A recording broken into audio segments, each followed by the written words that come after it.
Bem-vindo à primeira aula da nossa imersão Render de alto valor. E nessa jornada você vai aprender como parar de competir por preço e faturar mais de 10 mil reais por mês, transformando seus projetos em visualizações de alto valor. E o tema da nossa primeira aula é os maiores erros que você pode cometer no Lumion. E não importa se você é formado em arquitetura, com anos de experiência, ou se está começando agora como freelancer do mundo 3D. Com o conteúdo que eu vou te passar aqui hoje, você vai ser capaz de estruturar um estúdio de 3D ou até reestruturar a forma como o seu escritório de arquitetura apresenta seus projetos. Agora, se você acha que não é possível alcançar esses resultados, faturar mais de 10 mil reais por mês, que loucura, com visualização 3D ainda, parece difícil ou é impossível, né? E olha só que interessante, dá só uma olhadinha no bate-papo que eu tive com o nosso aluno Carlos. O Carlos foi um dos nossos primeiros alunos de Lumion. Montou o seu estúdio especializado em 3D para eventos e hoje ampliou seu portfólio para atender a demanda na área de incorporação imobiliária. Ele conseguiu transformar a habilidade dele numa ferramenta de negócios altamente lucrativa. Olha só que interessante esse bate-papo que eu tive com o nosso aluno Carlos. Com uma infraestrutura muito bacana. Assim, eu olho, assim, me dá orgulho. Pô, eu tenho um escritório lindo, tenho uma sala de reunião que eu sempre quis ter, eu tenho máquinas que eu sempre almejei ter, né? Porque eu comecei, cara, eu comecei com o computador emprestado da empresa. Inclusive, foi bem interessante dizer, né? Dois alunos que fizeram parte do curso, fizeram parte da minha equipe também. Um deles ainda continua hoje, é o Alisson, que fez Vários. o curso com vocês. E conto também com mais 5 profissionais, tá, que fazem a composição. Então, tem o arquiteto, eu tenho a artista final, então eu tenho um grupo, porque nós entregamos um produto bem grande, né? A composição de vídeo, imagens, pronto humanizada. Então, nós temos um produto para aceleração de venda imobiliária.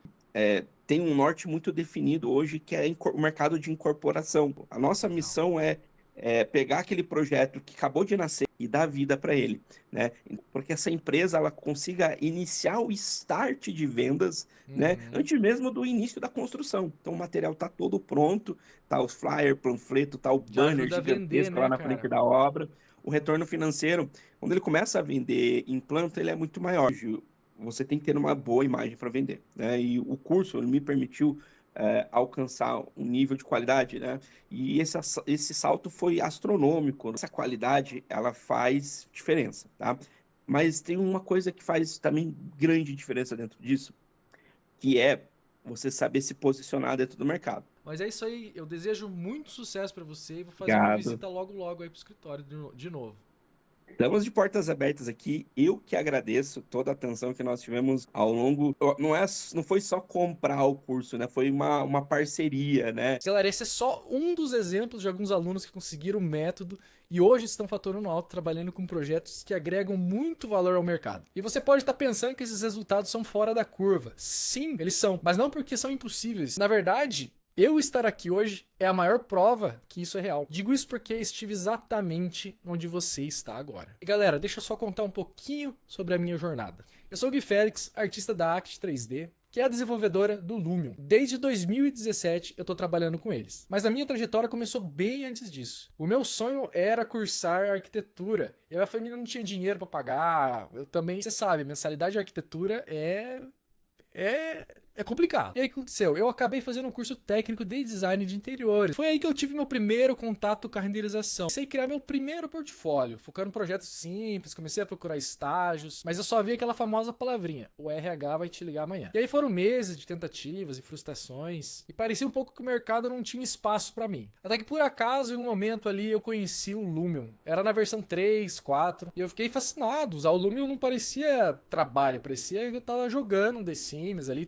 tanto é que todo mundo fala ali, nossa, parece que tá jogando The Sims. E foi aí que eu vi uma oportunidade, estudei o programa por conta própria, gostei muito do software, e me dedicava ali mais ou menos umas 8, 10 horas por dia, já que eu era um desempregado, não arrumava trabalho. Então eu aproveitei a oportunidade que eu tinha muito tempo para estudar o software. E após muito esforço, melhorei meu portfólio, consegui uma chance para um teste de estágio no escritório de arquitetura, especializado em shopping centers em Curitiba. E na época eles usavam Mental Ray, um realizador aí bem antigo. Você fazia uma imagem era 2 horas na época. E aí os arquitetos estavam acostumados a esperar dias para receber imagens. Mas ali algo dentro de mim dizia que eu podia mudar isso aí. E nos primeiros dias que eu estava no escritório, eu pedi para levar um projeto para casa e usar o Lumion. Início eu montei um pacote de apresentação com várias imagens e até um vídeo. E no dia seguinte, levei o material pro escritório. E aí meu chefe, na época o Zé, ficou impressionado e eu nunca vou esquecer do que ele falou.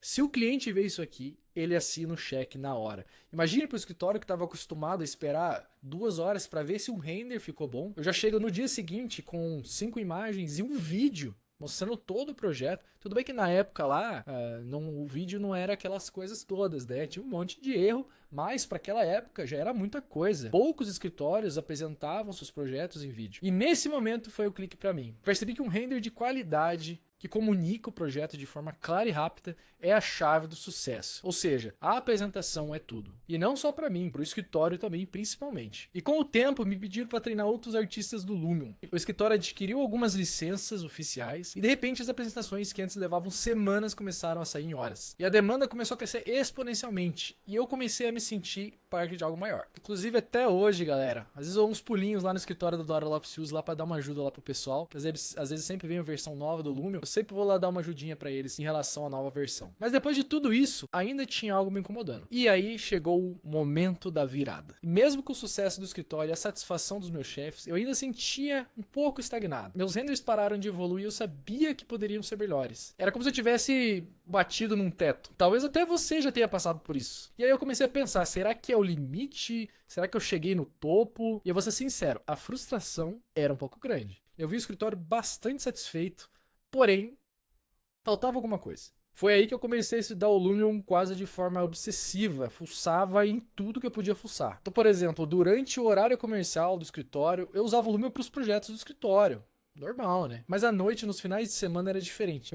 Eu me dedicava como se a vida dependesse disso. Às vezes, enquanto outras pessoas estavam chegando do trabalho, andavam no computador para jogar um jogo, eu ia pro Lumion. Inclusive, até no intervalo de horário do almoço e de escritório, eu almoçava rapidinho e voltava para fazer uma cena ou outra minha, pessoal, para tentar descobrir alguma coisa, fazia vários testes e assim caminhava. E foram meses de estudo intenso, testando cada função, explorando iluminação, textura, enquadramentos. Criei dezenas de projetos fictícios, não para cliente, mas para mim mesmo, como uma forma de desafiar e ultrapassar meus próprios limites. E eu ficava até tarde da noite, começando do zero, ajustando detalhes que ninguém notaria. Eu tava naquela já que eu não aceitava mais projetos bons o suficiente. E foi durante essas noites intermináveis que comecei a notar pequenas mudanças. Meus renders começavam a ganhar vida. Eu postava nas redes sociais, o pessoal comentava, como que você faz isso? Por exemplo, eu lembro do Lumion 4, eu consegui fazer um tapete no Lumion 4 sem utilizar geometria. Eu utilizei um próprio efeito do Lumion na época, por incrível que pareça. Na época eu utilizei o efeito de grama para fazer um tapete no Lumion. E assim, de longe ficava muito legal. E o pessoal, caramba, me dá esse bloco. Eu falei, não é bloco, é do próprio Lumion mesmo. Eu fiz dentro do Lumion mesmo. E tudo passou a se conectar de forma muito harmoniosa. E finalmente eu estava encontrando o meu próprio caminho. E foi aí que veio a transformação. E essa nova abordagem mudou completamente a minha trajetória, coisa que nem eu acredito. Meu trabalho não só começou a chamar a atenção dos clientes e nas redes sociais, mas também da própria Act 3D, a própria desenvolvedora da Lumion. Foi aí que eu recebi um convite que mudou completamente a minha vida. Recebi um convite para trabalhar com eles lá na Holanda. E durante esses 2 anos que eu passei lá na sede da Lumion, mergulhei a fundo em desenvolvimento do Lumion, trabalhando lado a lado com os próprios criadores do software. Participei de vários projetos globais de alto nível, vários eventos que a própria empresa ia e fazia. Testei novos recursos, explorando o máximo que o software podia oferecer. E um dos momentos mais marcantes para mim foi ter a oportunidade de trabalhar junto com o escritório do Bjarke Ingels, um dos maiores escritórios, mais inovadores escritórios de arquitetura do mundo, né? E foi um projeto de contenção da orla de Manhattan. E esse eu acredito que foi o ponto mais alto da minha carreira. Imagina um artista 3D trabalhando com o Bjarke Ingels. E foi aí que eu me toquei, que eu acho que eu cheguei no topo. E percebi o quanto a minha jornada me transformou. Nos meus primeiros anos criando renders para a Lumion, eu percebi algo muito importante. Eu seguia um método, seguia um workflow. E mesmo sem perceber, eu tinha criado um processo que aplicava instintivamente em cada render. Seja para a empresa, ou seja para o cliente, ou seja para render de estudo. E foi mais ou menos esse processo que me ajudou a alcançar resultados consistentes de alta qualidade. Projetos que impactavam de verdade. E aí foi então que caiu a ficha. Esse método que transformou minha vida podia transformar a vida dos outros artistas também. E se eu começar a ensinar isso? E aí eu percebi que o fluxo de trabalho que eu desenvolvi passo a passo era aplicável para qualquer pessoa. Tanto é que uma vez no Facebook mesmo, no grupo de Lumion do Facebook, até hoje eu converso com esse aluno, o aluno Jonathan. Inclusive ele abriu recentemente um escritório de 3D lá em Portugal. Ele está prestando serviços para a região da Europa e para os Estados Unidos. Tá indo muito bem. Eu recebi uma mensagem dele no meu direct do Facebook falando o seguinte: cara, eu gostei muito dessa sua cena, o que você acha de me ensinar? Daí eu falei, cara, nunca trabalhei com isso, nunca ensinei ninguém, não sou professor, só faço os renders. Foi aí que deu um clique na minha cabeça. Então eu comecei a organizar tudo de maneira mais clara na minha cabeça, estruturando meu processo para que pudesse ser ensinado, aplicado para todos os artistas, independente do nível de experiência. Quando a pandemia em 2019 chegou, eu acabei voltando pro Brasil. E como muitos de vocês, eu me vi um pouco forçado a mudar um pouco o ritmo de trabalho. E foi nesse momento que eu decidi dedicar todo o meu tempo a ensinar esse método. A quarentena me deu o foco que eu precisava para estudar e refinar tudo que eu tinha aprendido. E eu acabei criando algo que realmente pudesse ajudar as pessoas, os artistas, a alcançar os mesmos resultados que eu. E esses dias eu tava fazendo a conta, viu? Cara, a gente chegou a mais de 11 mil alunos. Às vezes nas aulas eu falo mais de 8 mil. Mais de 8 mil mesmo. Mas eu não sabia que já chego a 11 mil alunos. Não só no Brasil, mas pelo mundo todo. Tem muita gente da Espanha, Estados Unidos. Então o negócio ficou grandioso. Mas durante essa jornada eu acabei percebendo algo importante. Os alunos que se destacavam realmente chegavam ao topo. Não se destacavam só pelo domínio técnico. Eles tinham algo a mais. Uma combinação de mentalidade, estratégia e capacidade de entender o verdadeiro valor da visualização. Foi aí que eu percebi que precisava ir um pouco além. Eu não queria apenas ensinar as pessoas a utilizar o Lumion. Eu queria ajudar os meus próprios alunos a alcançar os seus maiores objetivos. A criar visualizações de alto valor. Que não só impressionam, mas que geram resultados reais. Para os clientes, para os projetos e para as carreiras deles. Então, com o tempo, eu acabei aprimorando ainda mais o meu método, indo além dos aspectos técnicos e focando também em como criar visualizações que realmente entregam valor. Não é só sobre imagens bonitas. Qualquer um pode aprender e fazer imagens bonitas. É sobre entender o que o cliente precisa, como comunicar uma ideia de forma poderosa e como se posicionar no mercado de forma estratégica para conquistar o reconhecimento que você merece. E no final das contas, eu acabei percebendo que todos somos colecionadores de história. Cada um tem uma história diferente. Histórias de transformação como a minha, como a de muitos alunos que seguiram o método e conseguiram se destacar. E agora eu quero que você faça parte dessa história. Eu quero que você tenha essa mesma transformação, que domine o Lumion e comece a criar rendas de alto valor. Mesmo que você esteja começando do zero, eu vou te ajudar. E eu te garanto, se você seguir essa imersão até o final, você vai entender o caminho para deixar de competir por preço e transformar os seus renders em visualizações de alto valor. Bom, galera, chega de falar, vamos lá pro conteúdo, vamos pro que interessa. E nessa primeira aula da semana de render de alto valor, o nosso tema é os maiores erros que você pode cometer no Lumion. E eu vou dividir esses erros em dois grupos, tá? Erros técnicos, ou seja, os erros que você comete dentro do próprio Lumion, e os erros comerciais, ligados aos processos após o render, vai te impedir de obter os resultados que você deseja. Galera, então hora de pôr a mão na massa. Eu quero começar falando aqui um pouquinho sobre os blocos repetidos, tá? E eu quero iniciar mostrando na prática. Eu não quero mostrar simplesmente uma imagem, alguma coisa assim. Eu quero mostrar para vocês na prática a diferença que faz, tá? Mas eu separei aqui sim umas imagens só para exemplificar, só para a gente iniciar aqui, só para vocês verem como vai funcionar essa questão dos blocos repetidos, materiais repetidos e fundo infinito, que eu vou mostrar tudo para vocês aqui dentro do próprio Lumion, tá? Então deixa eu só achar a imagenzinha aqui. Então olha só, pessoal, aqui a gente tem um exemplo que eu vou mostrar na prática para vocês, mas olha só a diferença que faz você ter uma randomização maior nos seus blocos. Olha esse aqui, por exemplo. A gente tem uma árvore, o mesmo bloco de árvore, tá? Que está repetido várias vezes e elas estão na mesma posição, com a mesma escala, com a mesma colorização, tá? Então olha só a diferença só da gente rotacionar ela de forma aleatória. E aí você fala, ai, mas eu tenho que ficar rotacionando cada bloco um por um ali. Não precisa, no Lumion existe uma ferramenta que você seleciona os blocos idênticos e você cria uma rotação aleatória para cada um, tá? Então aqui a gente já criou uma randomização só na parte de rotação. Aqui a gente tem uma randomização em relação à escala e também em relação à colorização do bloco, tá? Então você pode ver que aqui a gente tem cores diferentes, tá? E na realidade é mais ou menos assim mesmo. Se olhar as vegetações lá fora pela sua janela, você vai ver que algumas vegetações são mais verdes, outras são um pouco mais acinzentadas, outras um pouco mais vibrantes, tá? Então é esse tipo de randomização que a gente tem que tentar conseguir. Tá? E agora, pessoal, eu vou mostrar para vocês como que funciona na prática, tá? Então, vamos fazer um exemplo aqui. Eu vou colocar umas vegetações ali atrás, por exemplo, tá? Vocês não precisam estar fazendo comigo não, tá, gente? É só para vocês olharem mesmo como funciona essa questão, tá? Então, independente se você está utilizando Lumion 10, Lumion 11, tá? Então, é só para vocês olharem mesmo. Então, eu vou criar aqui, ó, Simplesmente só vou copiar, vai ficar dentro da casa mesmo, só pra gente olhar, tá? Eu vou selecionar todas e vou aumentar a escala dela só pra ela aparecer um pouco mais, tá?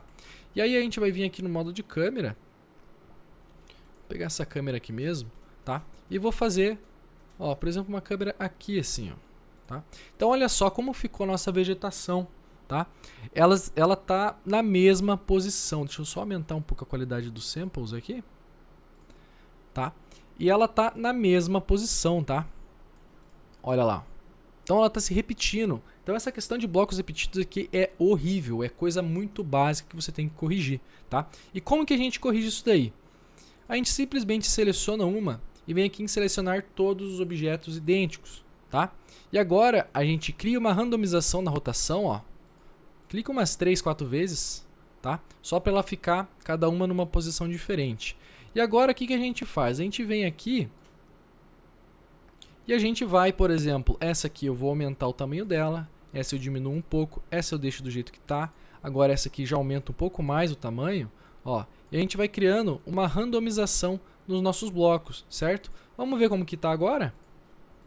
Olha lá a diferença que já vai fazer, tá? E agora o que a gente vai fazer? A gente vai criar uma randomização também no posicionamento.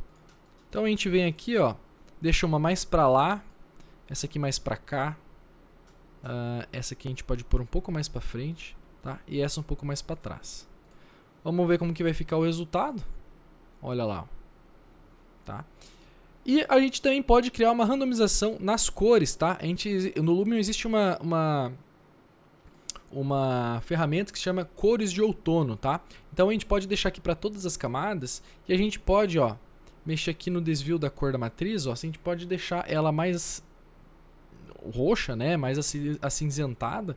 Então o que a gente vai fazer? A gente vai deixar mais ou menos nesse tom um pouco mais amarelado e a gente vai criar uma variação de cor, ó. Tá vendo lá, ó, que algumas estão mais roxas, outras mais verdes, só que a gente não vai deixar tanto assim, ó. A gente vai deixar bem pouco, ó. Aqui, mais ou menos aqui uns 15%. E olha só, essa abinha, essa gama de cores alvo, a gente sempre deixa no máximo, tá? Para ela pegar o maior alcance das vegetações. Pode ver que aqui, ó, a gente também está tendo aqui uma variação, tá? E aqui a saturação da cor, a gente pode deixar mais saturado ou menos saturado, tá? Então eu vou deixar mais ou menos aqui, ó, no mesmo padrão mesmo, tá? E olha lá, você pode ver que essa vegetação aqui agora está um pouco mais marrom, essa está um pouco mais verde e assim vai indo, tá? Então esse aqui foi o nosso primeiro tema, que é o tema de blocos repetidos. O nosso próximo tema aqui vai ser sobre os materiais e texturas repetidas. Galera, olha só isso aqui, ó. Você tá vendo que a gente tem uma textura aqui bem de... não é má qualidade, mas você vê que ela é muito pequena, ó. Ela fica repetindo, né? Então geralmente ela é desse formato aqui, ó. Tá vendo? E aí, sempre quando acaba a textura, ela começa a se repetir e cria essa repetição, tá? Então olha só a diferença disso para isso aqui, ó. Tá? Então isso aqui é mais um erro básico comum que ainda as pessoas cometem, tá? E como que a gente pode evitar isso aí?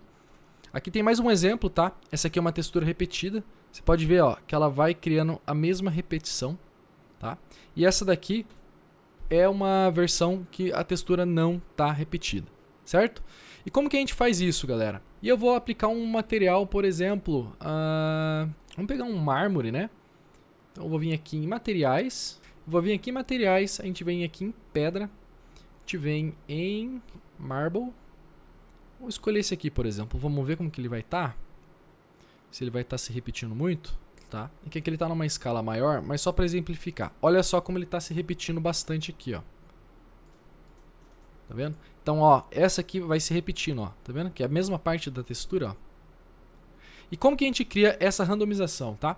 No Lumion 2024, pelo menos, a gente tem uma opção chamada ativar o tiling, tá?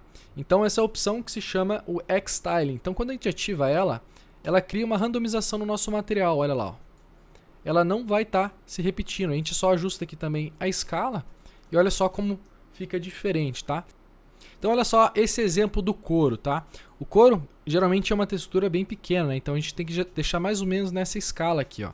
Só que olha só, se o mapa for pequeno, galera, olha como ele começa a repetir muito, tá? Então se a gente simplesmente vier aqui em coordenadas, tá? E ativar o tiling, olha só como fica diferente, tá? Ele já quebra aquela repetição e fica bem legal. Aí você deve estar falando, ah, Gui, mas eu não utilizo o Lumion 2024, como que eu faço para fazer isso? Infelizmente tem que fazer manualmente no Photoshop, ou existem aplicativos na internet, no próprio Photoshop mesmo, tá? Que ele retira esse tiling da textura. Pessoal, o nosso terceiro tópico é sobre o fundo infinito. Isso é uma das coisas mais comuns que eu vejo também, o pessoal não tendo cuidado com isso. O que seria o fundo infinito, tá? Vou mostrar para vocês aqui nesse exemplo, tá? Então esse daqui é um exemplo que a gente tem daquela cena mesmo, tá? Que a gente tem, ó, o fundo infinito do Lumion lá aparecendo, tá vendo? Isso aqui, gente, deixa o seu render muito feio. Então olha só a diferença que faz quando a gente tem um fundo preenchido, tá?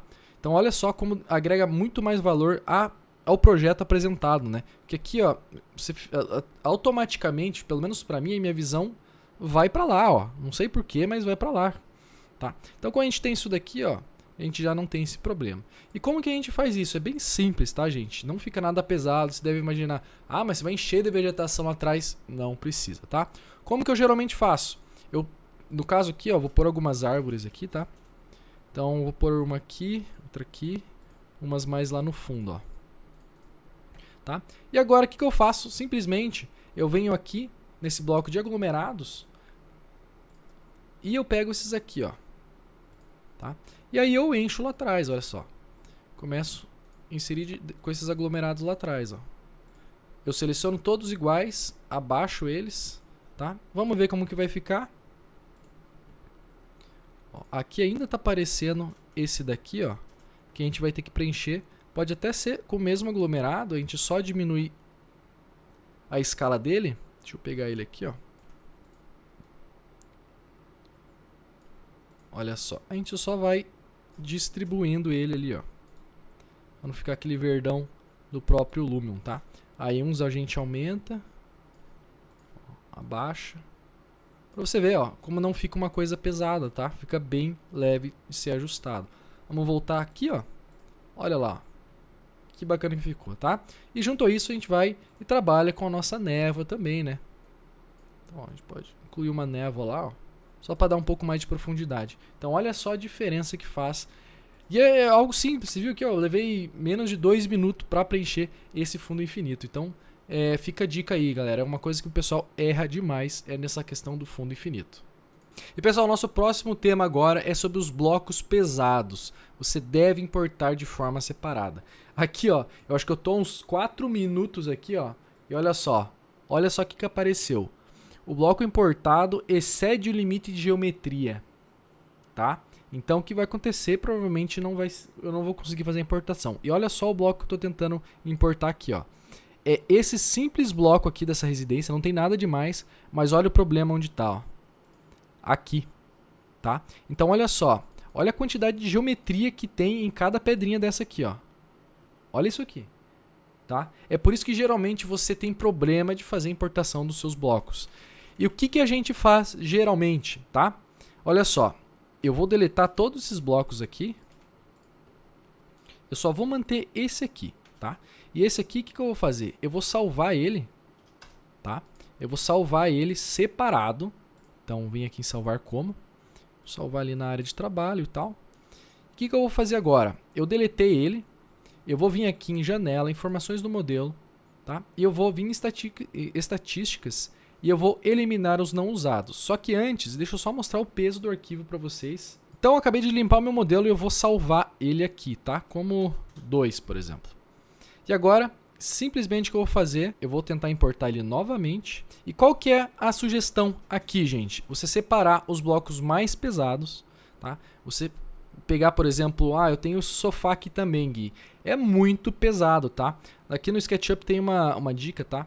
Se você vier aqui, ó, você entrar dentro do bloco, tá? E você clicar, ó, 3 vezes no bloco, ele vai aparecer as geometrias, tá? Então olha só como é muito pesado. Você viu o exemplo daquela pedra, tá? Então, gente, blocos muito pesados, além de ficar bom pro SketchUp mexer, por exemplo, olha só como fica leve.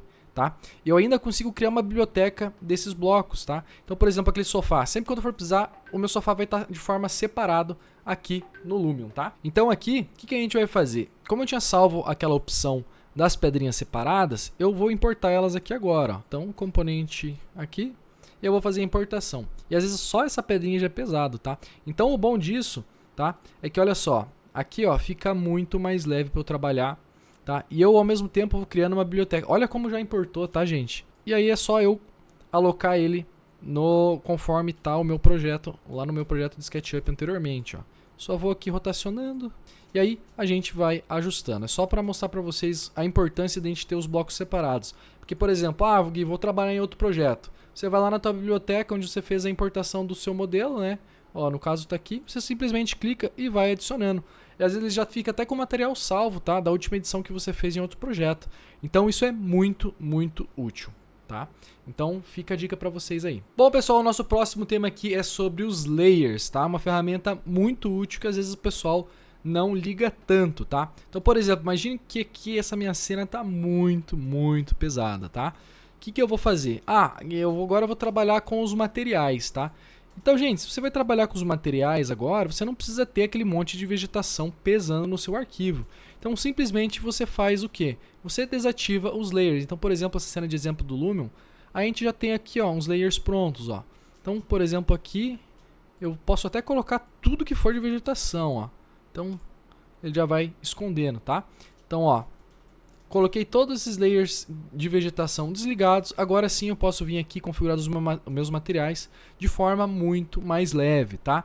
E aí, lá no modo de efeitos do Lumion, o que a gente tem? A gente tem a opção de visibilidade do layer. Então aqui no modo de construção você não precisa ter nada ativado, tá? Então olha só como que vai funcionar. Eu vou agora no modo câmera e a gente vai ativar o modo de visualização de camada, tá? Então eu venho aqui no modo foto. Eu acho que até já está aqui, tá? Visibilidade da camada. Então, por exemplo, se lá estava desativado, aqui sempre vai estar ativado, tá? Eu posso mexer por aqui. Porque aqui eu quero que apareça todas as coisas. Mas quando eu voltar para o modo área de construção, ó, vai estar tudo mais leve para eu mexer com iluminação, materiais, tá? Então, olha a diferença aqui, ó. Aqui eu utilizo uma placa muito boa, então não vai fazer muita diferença para mim. Mas quem tem uma placa de vídeo um pouco mais humilde, vamos dizer assim, vai sentir muita diferença. Então, ó, eu estou trabalhando a 41 FPS aqui. Se eu ativar as minhas plantas, tá? Ó, não caiu muito, tá? Praticamente nada, mas porque a placa de vídeo aqui dá bastante conta. Mas deixa eu fazer um exemplo, mais um exemplo para vocês aqui. Eu vou adicionar aqui ó, umas árvores bem pesadas, tá? Vamos ver quantos FPS está aqui. Já caiu para 31, 32. Então o que eu vou fazer? Eu vou selecionar elas e vou colocar naquele layer trees, tá? Então olha o que vai acontecer no momento que eu desativar ele. Tava em 31, 32 e olha só, tá subindo para 37, 38, tá vendo? Então faz muita diferença você mexer com os layers, tá? Então fica a dica aí dos layers para vocês. Próximo tema é o uso de proxies. Galera, muita gente não sabe, mas o Lumion tem os proxies, tá? E como que funcionam os proxies? Então eu vim aqui nas configurações do próprio Lumion e aqui ó, em sistema e em imagem, tá? A gente tem aqui utilize proxies. O meu caso está off, a gente tem a opção de deixar ligado e a opção do automático. Como que funciona a opção de deixar ligado? Ele sempre vai estar ligado os proxies ali. E eu vou mostrar para vocês como que funciona. Ó. Que aqui também não está muito pesado. Deixa eu fazer mais cópias dessa árvore aqui que ela é mais pesada, só para vocês entenderem. O que vai acontecer? O Lumion ele vai entender que a sua placa de vídeo não está dando conta. Olha lá, ó, começou a ficar pesado, tá vendo? E tudo que estiver mais longe da câmera, tá? Vai começar a aparecer como quadradinhos. Então olha só, eu tô aqui longe e ó, já tá um pouco mais leve, ó. Tá vendo? E quando eu vou chegando mais perto, ele vai mostrando a informação do bloco que eu tenho aqui. Tá, ó. Pode ver que quanto mais longe vai ficando, ele vai transformando as coisas em proxy, tá? A forma automática funciona mais ou menos a partir disso, tá? Então ele vai identificar que começou a ficar pesado, se eu não me engano é abaixo de 24 FPS, alguma coisa assim, ele começa a transformar as coisas em proxies, tá? Então essa é uma ferramenta que a gente pode utilizar, às vezes a cena está muito pesada, eu posso utilizar essa ferramenta de proxy para acelerar aqui o desempenho, tá vendo? Então fica a dica de proxies aí para vocês. O nosso próximo tema é sobre a otimização do modo Ray Tracing, galera. Aqui eu quero explicar para vocês como funciona um pouco dos samples, tá? Então vamos lá, como que funciona a questão dos samples? Quanto menos amostras, né, menos samples eu tiver, menos informação meu modelo vai ter, olha lá. Ó. Tá vendo que começa a ficar tudo borrado? Tá? E quanto mais amostras eu tiver, mais fiel vai estar. Tá? Só que assim, Existe uma otimização que eu já falo no treinamento há um tempo, que você não precisa utilizar todos os samples, tá? É quase não existe cena que você precisa utilizar todas essas amostras aqui, até porque demora muito, tá? Quanto mais amostras você utilizar, mais vai ficar pesado, tá? Quanto menos amostras, mais leve, mas porém vai perder a qualidade. Mas existe um meio termo. E o pessoal sempre fala, mas o Lumion 2023 está demorando muito o render. Galera, por exemplo, essa cena aqui, ó. Essa cena aqui resolve facilmente com 200 samples, tá? Então você não precisa tacar lá 800, 1000 samples para resolver essa imagem. Vai demorar sim. E o resultado de 1000 samples para 200 às vezes nem é tão grande, tá? Então eu vou mostrar para vocês a diferença, tá? Quer ver, ó? Eu vou pôr aqui 192 samples. A gente vai fazer esse render aqui em área de trabalho mesmo. Então deixa eu colocar aqui nessa pastinha. Vamos ver quanto tempo que vai levar. Olha lá, vai levar 20 segundos mais ou menos. Tá? Lembrando que isso aqui é uma cena de exemplo, né? Tem bastante defeitinho ainda. Tá? Mas é só para exemplificar para vocês. Então aqui vai levar mais ou menos uns 20 segundos para a gente fazer essa cena aqui. Ó, 15 segundos, tá? E agora eu vou fazer a mesma com 1000 samples, tá? Vamos ver quanto tempo vai levar essa cena aqui. Olha lá, galera, levou 1 minuto e 25, tá? Imagina então o seu renderizo dessa imagem em 4K, vai para 5 minutos. Isso que eu uso uma placa de vídeo muito boa. Então, para quem tem uma placa de vídeo mediana, isso aqui vai aumentar em muito tempo. Agora vamos ver a questão dos resultados, tá? Vamos ver aqui, ó. Essa aqui é a imagem de 200 e poucos samples e essa aqui é a imagem de 1000 samples. Ó, você quase não vê diferença, tá? Quase não vê diferença. Vamos dar um zoom aqui, ó. Você vê aqui que algumas coisas estão um pouco serrilhadas. Lá no fundo, lá, também foi porque é uma imagem Full HD, né? Uma imagem pequena, tá? Olha aqui essa parte dos detalhes aqui, como ficou. Agora vamos ver na de 1000 samples, tá? Ó, ficou praticamente a mesma coisa, tá? Só que assim, tem uma dica. Se você renderizar essa imagem em 4K, ela vai ficar muito melhor, tá? Mesmo que você utilize 200 samples, tá? Então fica aí a dica de otimização para vocês em relação à quantidade de samples, tá? Pessoal, e mais uma coisa que eu quero abordar, o último tema aqui da nossa aula dos principais erros técnicos, é sobre a otimização dos modelos, tá? Eu já falei anteriormente dos modelos pesados, que você deve fazer a importação separada, que além de melhorar o desempenho do seu SketchUp, tá? Ou até mesmo qualquer outro software que você utiliza, tá? Você ainda cria uma biblioteca própria sua lá dentro do Lumion, que sempre quando você quiser utilizar aquele bloco, ele vai estar lá, tá? Então só tem benefício. Além de deixar o seu arquivo mais fluido do Lumion, tá? Você também consegue colocar os objetos pesados dentro de layer, né? Então aquele exemplo que eu dei da pedra lá, ainda mesmo importando de forma separada, ainda está pesado. Põe em layer e desliga, tá? Então é muito mais prático você fazer dessa forma, tá? Esse é o workflow que a gente utiliza, inclusive no treinamento, tá? E agora eu quero mostrar para vocês aqui uma coisa engraçada, tá? Olha só, sobre da parte de otimização dos modelos. Você tá vendo aqui esse bloquinho de telha? Tá? Eu vou fazer o seguinte, ó. Eu vou fazer várias cópias dela, como se fosse um telhado mesmo. Então aqui vezes 20. E vou jogar lá para trás, ó. Vezes 50. Como se fosse um telhado de uma casa, tá? Então eu tenho vários bloquinhos aqui. O que eu vou fazer? Eu vou simplesmente salvar ele. Olha como salvou rápido, né? Bloquinho bem leve. E vamos ver com quanto de peso que ele tá lá. Vamos pegar aqui, ó. Esse bloquinho aqui. Deixa eu só jogar pra cá pra vocês verem. Esse bloquinho, ele tá com 225 KB. Tá muito leve, né? Pra importar no Lumion isso aqui deve ser muito easy, né? Mas não, galera. Não, eu vou mostrar pra vocês o porquê. A geometria aqui tá oculta, olha só. Olha a quantidade de geometria que eu tenho em cada telha, tá? Principalmente nessas partes mais curvas. Tá vendo? Então olha só. Tome muito cuidado com isso aqui, ó. Quando eu coloco na câmera do Lumion aqui, ó, com a geometria aparecendo, olha como fica muito mais pesado, tá? Então, gente, se você importar isso aqui no Lumion, vai explodir. Nem vai importar no Lumion, tá? Então, tomem cuidado com esse tipo de geometria, tá? Principalmente blocos assim que parecem simples e você vai fazer a importação, tá? Tome muito cuidado. Outra dica também é em relação aos bloquinhos que você possui baixa do 3D Warehouse e possuem texturas em 4K, tá? Às vezes a textura, por exemplo, se essa telha tivesse uma textura 4K, só o bloco dela às vezes pesa 100 KB, mas somente a textura pesa 10 MB, tá? E textura pesa muito também no arquivo, tá? Então tome muito cuidado com esse tipo de bloco aqui. Vem muita pegadinha do 3D Warehouse, tá? Então tome muito cuidado. O que eu sugiro para você fazer? Às vezes você modela, tá? Em cima dessa telha mesmo aqui, ó. Você faz uma versão com uma geometria um pouco menor, ou até mesmo você utiliza aqueles blocos aqueles plugins do próprio SketchUp, tá? Que otimizam essa geometria, tá?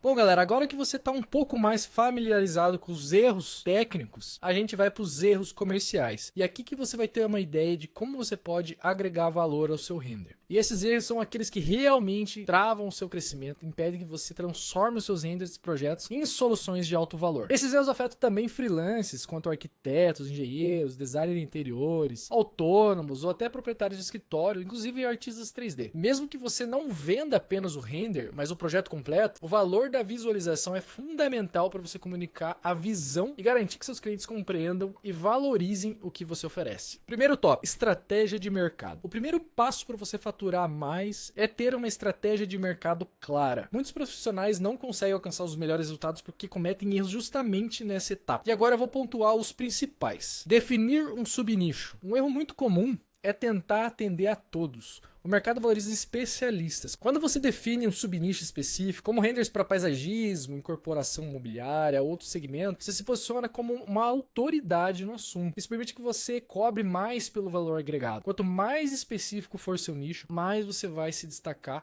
e se diferenciar da sua concorrência. Análise das necessidades da área. Outro erro comum é não conhecer as necessidades específicas do seu público-alvo. Cada nicho tem as dores e as suas próprias expectativas. Sem uma análise profunda das necessidades da área que você atua, você pode acabar oferecendo soluções que não resolvam os problemas reais dos seus clientes. Na próxima aula, eu vou explorar como fazer uma análise de forma estratégica e garantir que seu trabalho seja perfeitamente alinhado às demandas do mercado. Posicionamento estratégico. Muitas vezes o problema não é a qualidade técnica, mas como você se posiciona no mercado. Não basta ser bom, você precisa ser visto como a melhor opção dentro do seu nicho. E o que comunica esse posicionamento? Seu portfólio, a forma como você apresenta, sua presença digital e como você conecta seu trabalho às soluções de que os clientes precisam. Isso faz toda a diferença na percepção do valor do seu trabalho. Segundo tema, portfólio de valor. O portfólio é como se fosse a vitrine do seu trabalho. E um dos erros mais comuns é não moldá-lo de acordo com o nicho que você quer atuar. Imagine que você deseja trabalhar com projetos de alto padrão, mas seu portfólio apenas mostra projetos simples, né? Ou imagina, por exemplo, eu quero trabalhar somente com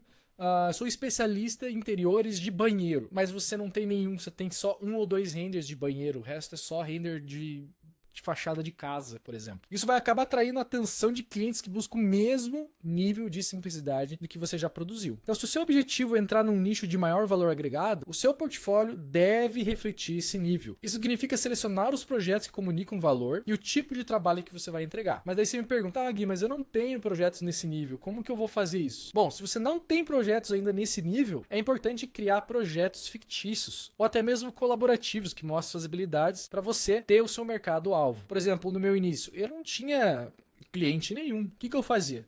Ia na 3D Warehouse, pegava projetos prontos de casa, fachadas, melhorava, mudava elas, ou até mesmo olhava referências na imagem, projetos modernos, não sei o que, contemporâneos. Eu simplesmente pegava aquela imagem, modelava algo igual ou às vezes parecido com aquilo, simplesmente para eu ter um portfólio.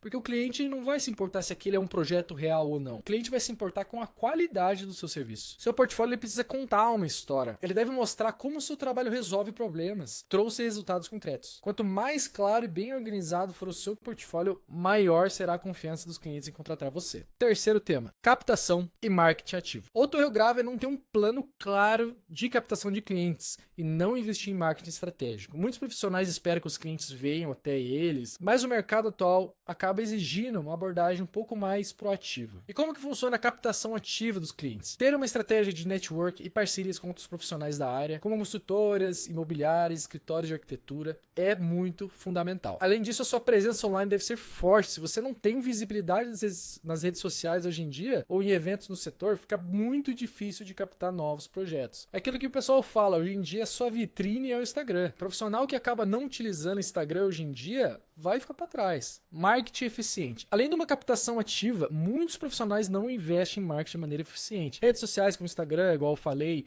LinkedIn, são poderosas ferramentas para mostrar o seu trabalho. Além de criar uma conexão com potenciais clientes e ainda compartilhar o processo criativo. Mas muitos ainda não utilizam essas plataformas estrategicamente. Outro ponto importante é o uso de tráfego pago. Anúncios muito bem posicionados e direcionados podem aumentar rapidamente a visibilidade do seu negócio, trazer ainda mais clientes qualificados de forma bem constante. Nosso quarto tópico, estratégias de fechamento de vendas. Para os arquitetos, designers de interiores, freelancers, o fechamento de vendas geralmente envolve processos mais personalizados, baseados em relacionamentos diretos. Aqui eu vou listar alguns pontos que podem ser ainda mais otimizados para melhorar suas conversões. O ajuste de expectativas.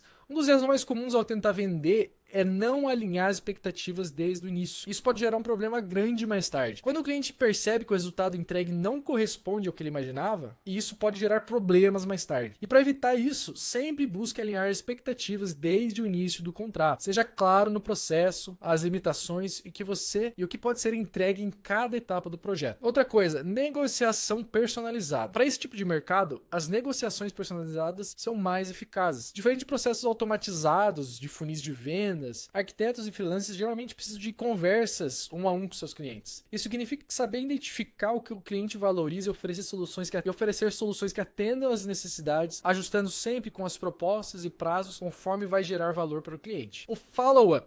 Muitos profissionais não fazem o follow-up adequado com seus leads. Às vezes, após enviar uma proposta ou realizar uma reunião, sempre faça o acompanhamento. Pode ser um e-mail, um lembrete, uma ligação, ou até um material extra que ajude o cliente a tomar a decisão correta. Eu tenho certeza que um simples follow-up pode ser decisivo para fechar um contrato. Nosso quinto tópico é sobre a precificação. Eu sei que muita gente tem dúvidas sobre precificação. E galera, tem muita gente que comete o erro de precificar o trabalho apenas com base no custo da hora trabalhada, ou que os concorrentes estão cobrando. Isso é um erro, porque você está ignorando totalmente o valor real que o seu trabalho entrega. Sua precificação deve levar em conta o impacto que a visualização 3D ou o render terá no fechamento de contrato para o cliente, ou no sucesso do projeto que ele está desenvolvendo. Renderização de alto valor não são apenas imagens bonitas. Elas são ferramentas estratégicas para vender projetos, ideias, conceitos. Precifique de acordo com o valor que você gera. Nosso sexto tópico é sobre propostas e contratos. Saber como estruturar uma proposta de forma clara e negociar contratos é essencial. Muitos profissionais falham nessa parte de não incluir detalhes específicos como prazos, número de revisões, o escopo completo do projeto. Esses detalhes são fundamentais para garantir que o cliente entenda o que está sendo entregue e evitar qualquer tipo de problema de comunicação, retrabalho. Inclusive, esses tempos aí, um aluno expôs pra gente aí a questão de que o cliente dele queria os arquivos de Lumion. Não sei se já passou, acho que ele já passou por isso,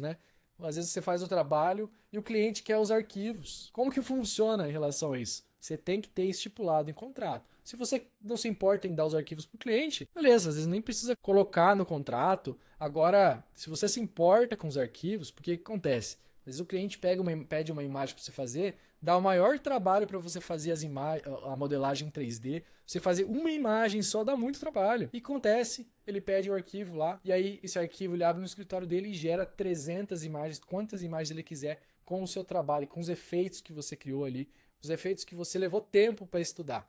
Então, sempre especifique isso daí no contrato. E uma coisa que você pode fazer é cobrar uma taxa por esses arquivos. Então, sempre precifique isso daí no contrato. E ainda nesse assunto, galera, na próxima aula, a gente vai falar um pouco sobre como formatar propostas eficazes que protejam o seu tempo, aumentem o valor percebido e facilitem o fechamento dos seus contratos. Nosso sétimo tópico é processos e prazos não definidos. Outro erro comum é não ter processos claros, prazos bem definidos. Isso aí pode gerar uma confusão enorme, uma baita de uma frustração, tanto para o seu cliente quanto para você mesmo. Estabelecer um cronograma claro, definir marcos de entrega, limitar o número de revisões, são ações que garantem que você controle melhor o tempo e o escopo do seu projeto. E o principal é em relação ao número de revisões. Você é arquiteto, você é designer interior, você sabe o que eu tô falando, Revisão é a parte mais chata do projeto. Então estipule o número máximo de revisões aí. Isso tudo ajuda a trabalhar de uma maneira mais eficiente, evitar revisões intermináveis, garantir que seus clientes ainda saibam exatamente o que esperar e o quanto. E o nosso oitavo tópico é sobre a profissionalização e a formalização. Por fim, galera, é importante falar sobre a profissionalização. Muitos artistas 3D e profissionais autônomos deixam de formalizar o negócio tarde demais, que limita suas oportunidades. Por exemplo, abrir um MEI corretamente é o primeiro passo para você formalizar o seu trabalho e crescer no mercado. E conforme o negócio cresce, você precisa saber quando migrar para uma empresa ME, para você poder fechar contratos maiores. E além disso, buscar auxílio jurídico e fiscal é essencial para proteger o seu negócio e garantir que você sempre esteja operando de maneira segura e profissional. Galera, tudo isso que eu falei, todos esses erros que você acompanha na nossa primeira aula, mas são eles que muitas vezes definem se você vai conseguir faturar mais de 10 mil, mais de 20, mais de 30 mil, ou se você vai ficar preso no mesmo lugar. E se você realmente quer transformar seus renders e projetos em visualizações de alto valor, você precisa evitar esses erros e se posicionar corretamente no mercado. E galera, o nosso tempo aqui tá acabando, a gente até se estendeu um pouco a mais daqui que eu imaginava. Na nossa próxima aula a gente vai continuar e eu vou mostrar a partir daqui o nosso mapa de renderizações que vendem. E se restou alguma dúvida de tudo que eu falei aqui, deixe nos comentários aqui ou até mesmo no chat se estiver disponível. E fique à vontade para fazer qualquer pergunta, se quiserem tirar uma foto e postar no Story. Eu tô fazendo aqui a semana render de alto valor com o Gui Félix, olha só. E é isso, galera, ufa! Bastante conteúdo, né? Então, se esse conteúdo fez sentido para você, não deixe de acompanhar as nossas aulas. Galera, eu vou encerrar por aqui e eu encontro vocês na nossa próxima aula. Até mais!